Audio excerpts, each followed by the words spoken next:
जीवन में सम्मान अपने ही हाथ में सदा होता है।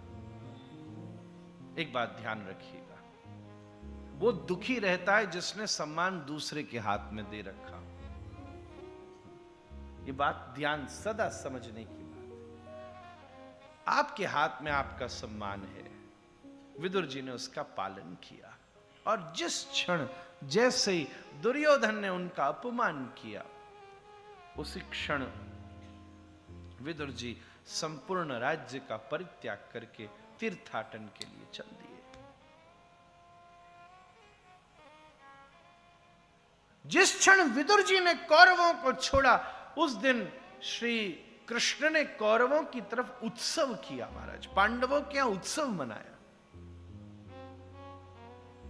अब चिंता की कोई बात नहीं, अब तो हम लोग युद्ध जीते ही जीते महाराज, अब तो कोई समस्या नहीं है। क्योंकि अभी देखा जाए तो दोनों तरफ धर्म था। एक तरफ युधिष्ठिर थे, एक तरफ विदुर थे। और अगर आप महाभारत की कथा से परिचित हैं तो विदुर भी धर्म के स्वरूप हैं, स्वयं धर्मराज हैं, और युधिष्ठिर भी धर्म के स्वरूप हैं, स्वयं धर्मपुत्र हैं। तो दोनों तरफ का पड़ला बिल्कुल बराबर था। इसलिए तब तक युद्ध नहीं हो सका जब तक दोनों तरफ धर्म खड़ा था। बातचीत होती रही, विवाद होता रहा, पर कुछ हो नहीं सका। पर जिस क्षण विदुर जी ने त्याग किया, अब पांडवों का पड़ला भारी हो गया, क्योंकि अब कौरवों की तरफ धर्म नहीं बचा। किस समय छोड़ा? जब हद हो गई। और वो हद कब हुई? जब इनके द्वारा द्रौपदी का अपमान हुआ। महाराज, मैं महाभारत के श्लोक दर श्लोक वर्णन करूं महाराज,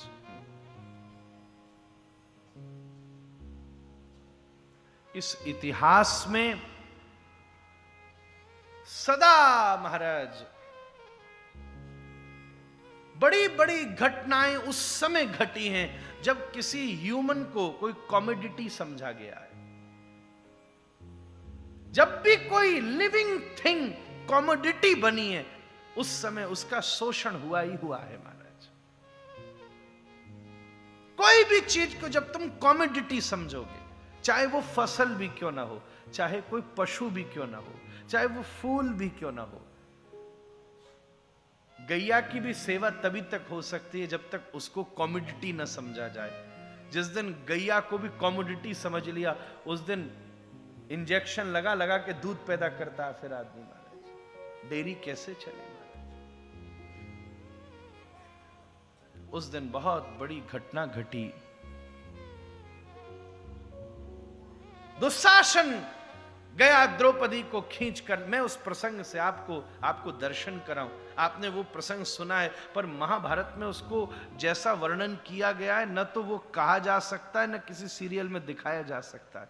इतना कठोर है जितना जो शास्त्र में लिखा है, बहुत कठोर लिखा है।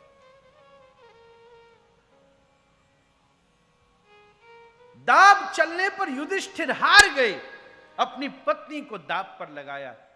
ये इतिहास की सबसे दुर्दैव घटना है महाराज। एक बात आप और ध्यान से समझिए, अगर आप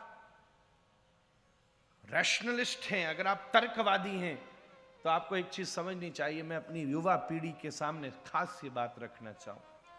हमारे शास्त्र किसी व्यक्ति की प्रशंसा नहीं करते, हमारे शास्त्र धर्म की प्रशंसा करते हैं।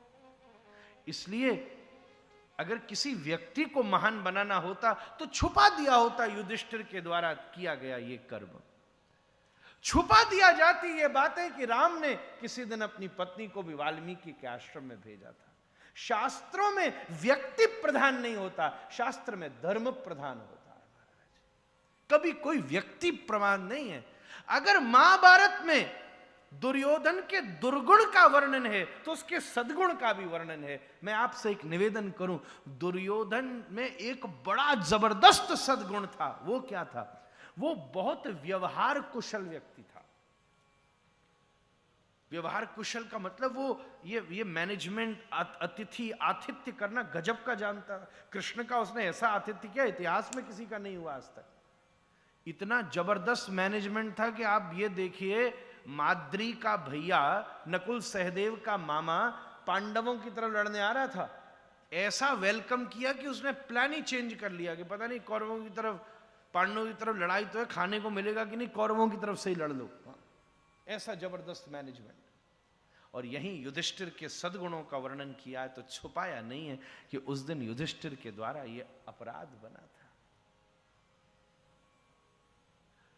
धर्मशास्त्र का एक नियम है। एक बार किसी ने मुझसे पूछा कि महाराज, उस दिन युधिष्ठिर ने इतना बड़ा कदम उठाया, अपनी पत्नी को दांव पर लगा दिया, उसके पाप का उसको कुछ हुआ नहीं? मतलब क्या उसके ऊपर इस गलत कर्म का कोई प्रभाव नहीं आया? कर्म का विज्ञान समझना होगा ना। उस युधिष्ठिर को उसके लिए कुछ नहीं करना पड़ा, सच बात है। युधिष्ठिर के ऊपर उस दिन के गलती का कोई प्रभाव नहीं हुआ। क्यों नहीं हुआ? महाभारत में उसका निर्णय लिखा है।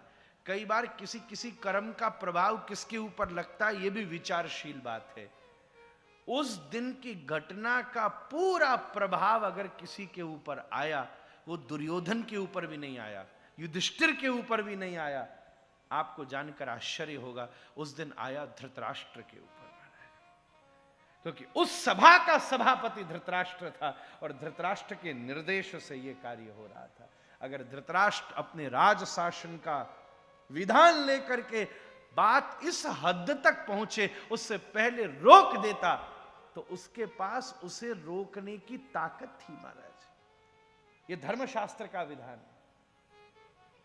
इसलिए अगर जो उस दिन द्रौपदी के साथ हुआ, उसका परिणाम धृतराष्ट्र को ही भुगतना पड़ा। हार गया युधिष्ठिर उस दाव को। दुशासन को दुर्योधन ने आज्ञा दी कि वैसे तो मैं अपनी दासियों को चरणों में जगह देता हूं, पर जो कुछ रूपवती हों उन्हें चरणों से ऊपर अपनी जंघा के ऊपर जंघा को आवृत करके अनावृत करके बिठाता हूं, जा लेकर आ उसको। 10,000 हाथियों के बल वाला दुशासन। इतिहास की एक घटना देखिए महाराज, व्यास पीठों ने गाई है। हमारे लिए धर्म बड़ा है, व्यक्ति बड़ा नहीं है महाराज। गया दुशासन,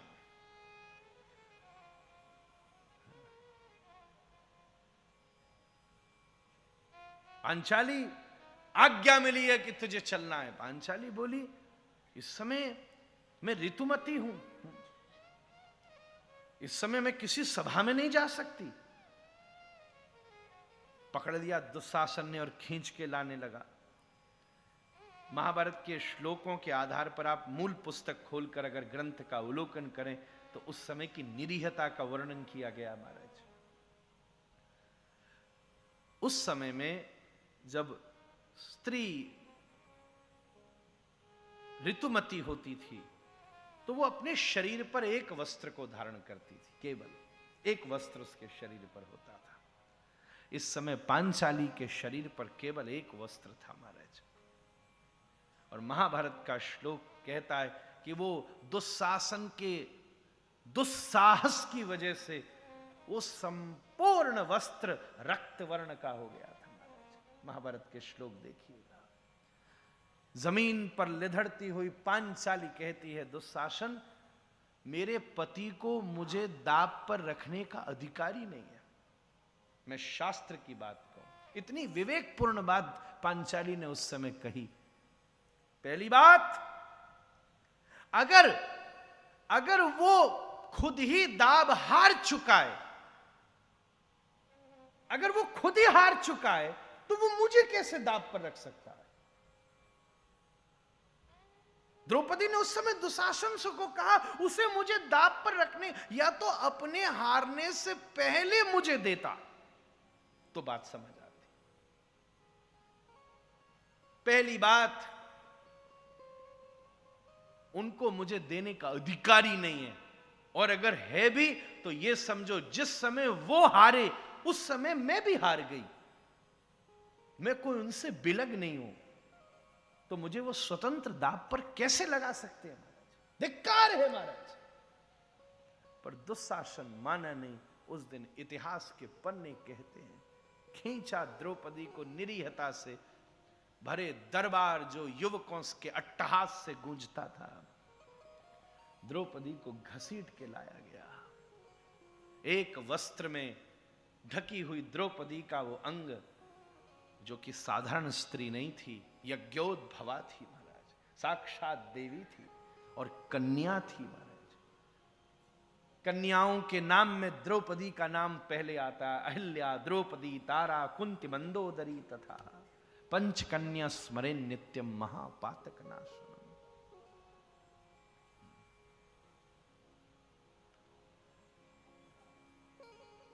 धिक्कार है धृतराष्ट्र आपके राज शासन को, जिस राज्य के मध्य में उसी की पुत्र वधू को विवस्त्र करके देखा जा रहा हो। उस पूरी सभा में कोई न बोला। महाभारत का श्लोक कहता, बेटा कोई बोला तो केवल भीम बोले महाराज। इस समय कोई बोला तो भीम बोले महाराज। अब अनावृत करी जंघा तो भीम ने वचन लिया, एक दिन दुर्योधन मैं तेरी इन जंघा को ही विदीर्ण करके अपनी पांचाली का बदला लूंगा। धिक्कार है अर्जुन तेरे गांडीव को, जिस गांडीव ने परीक्षा देकर मेरे पिता से मुझसे पानी ग्रहण किया था, आज वो अपनी ग्रहणी की रक्षा को नहीं उठ सकता, तो धिक्कार है महाराज। अगर धिक्कारा नहीं पांचाली ने तो केवल भीम को नहीं धिक्कारा, महाभारत का श्लोक कहता है। और उस समय भीम तो कुछ कठोर शब्द भी बोल गए, जिससे अर्जुन ने उनको शांत किया। यहां तक बोल गए, श्लोक मेरे पास ग्रंथ होता तो मैं सुना देता, पर आप पढ़ लीजिएगा इस ग्रंथ के प्रसंग को। यहां तक भीम बोल पड़े कि जिन हाथों से चाल चलकर, हे युधिष्ठिर, भैया युधिष्ठिर आपने द्रौपदी को दांव पर लगाया है, आज अगर मेरी सामर्थ्य होती तो मैं उन हाथों को जला देता महाराज। भीम के शब्द हैं, उन हाथों को जला देता। उस समय अर्जुन ने कहा, भैया आप शांत हो जाओ, और एक तर्क दिया जिससे भीम शांत हो गए। अगर इस समय आप ऐसा बोलोगे तो सामने वाले खुश हो जाएंगे, क्योंकि वो ये चाहते हैं कि हम पांचों लड़ मरे। हमारी सामर्थ्य ही हम पांचों की एकता है। इस तरीके से बीच में लाकर सदा इन्होंने प्रयास किया है कि हम पांचों भाइयों की एकता टूट जाए और वो सफल हो जाएंगे। इस समय आप जब युधिष्ठिर भैया से उल्टा कहते हो तो देखो इनके चेहरे कितने संतुष्ट हो रहे हैं। आपका चुप रहना इस समय मर्यादित होगा।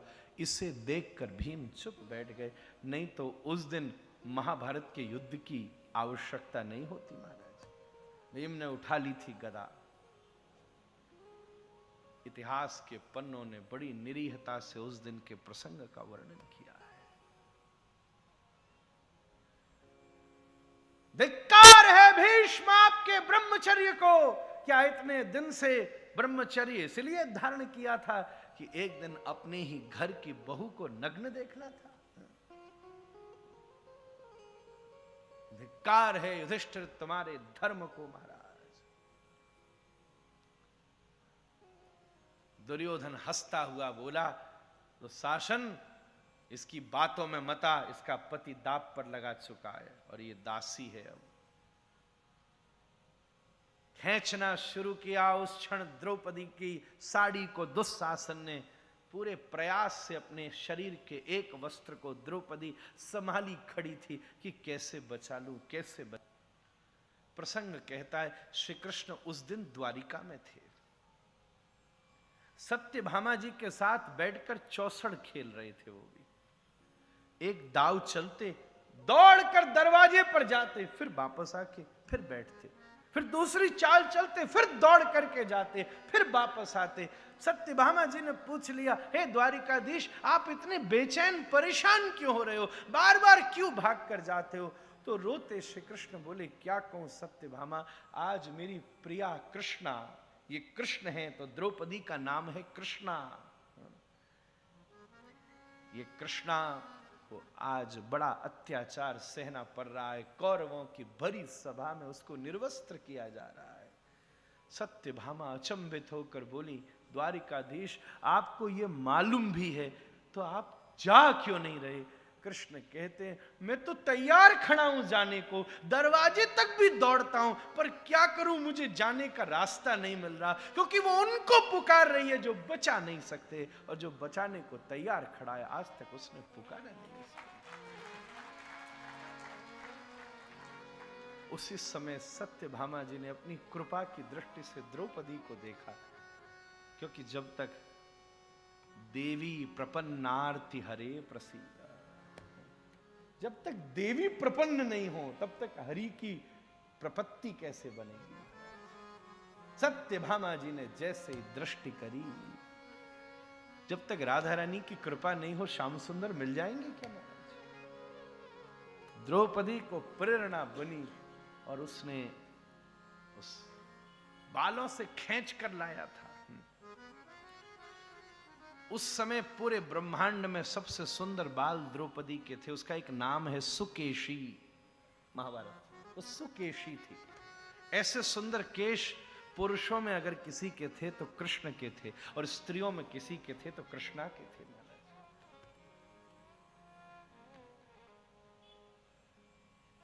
छोड़ दिया उसने साड़ी को और दोनों हाथ उठा करके बोली, 5 पति होने के बाद भी अगर किसी ने बचाया तो जगत